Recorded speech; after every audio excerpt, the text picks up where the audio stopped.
So muli nga pong nagsalita ang UFC superstar na si Conor McGregor matapos ang kanyang nakakadismayang laban na siyang nauwi lamang sa pagkatalo via first round technical knockout at tumagal lamang ng 1 minuto nang dahil sa pagkabali ng kanyang kanang binte.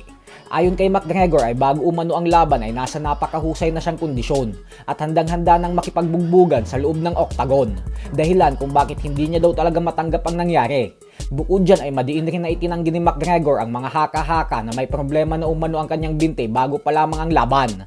Dahil kumpiyansa daw talaga siya, kaya kalmado lang talaga siya bago ang sagupaan.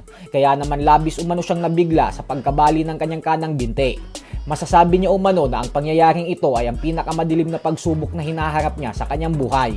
Giit pa nito na nakikita niya daw ang demonyo na nakatingin ngayon sa kanyang harapan. Kaya bukas na bukas umano ay tutungo daw agad siya sa simbahan upang magsimba. Kakapit daw siya sa kanyang pananampalataya upang malagpasan ang mabigat na pagsubok na ito. Hindi umano siya susuko dahil determinado siyang bumalik sa lalong madaling panahon. Sa kabilang banda naman mga idol ay isang napakagandang balita naman nga po para sa ating mga Pinoy boxing fans. Ito po ay dahil kung ating matatandaan ay gumawa ng ingay at pangalan ang Meksikanong si Ken Buntore sa Philippine boxing community nang masilat nito ang Nooy WBO bantamweight top contender na si Raymart Gabalio, kung saan ilang beses nitong pinabagsak si Gabalio sa round 1 hanggang sa tuluyan niya itong tinalo via first round technical knockout. Bukod dyan ay tinalo din ni Torres ang ilan pang mga pambato natin na sina KJ Cataraha at Jason Facularin, kaya madami na itong nabiktimang mga top Pinoy prospects natin. Subalit kahapon nga po ay nagtapos na ang pananakop nito sa mga pambato natin dahil siya na ang tumiklop sa ating kababayan na si JR Raquinel.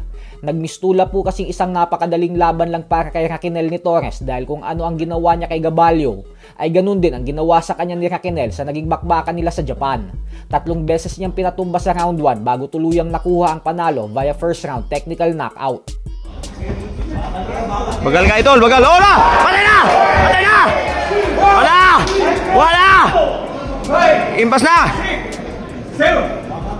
Impas na! Sige, tiwasi idol! Tiwasi! Tiwasi! Na! Sige! Tiwasi! Tiwasi!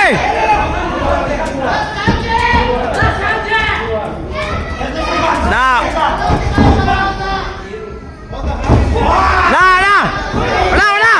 Wala yung kusog! Wala yung kusog!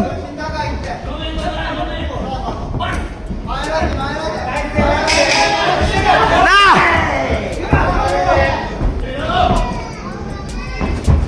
Na! Sakita na!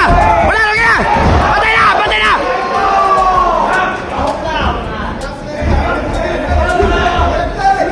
Nice ka, tol! Nice ka, tol!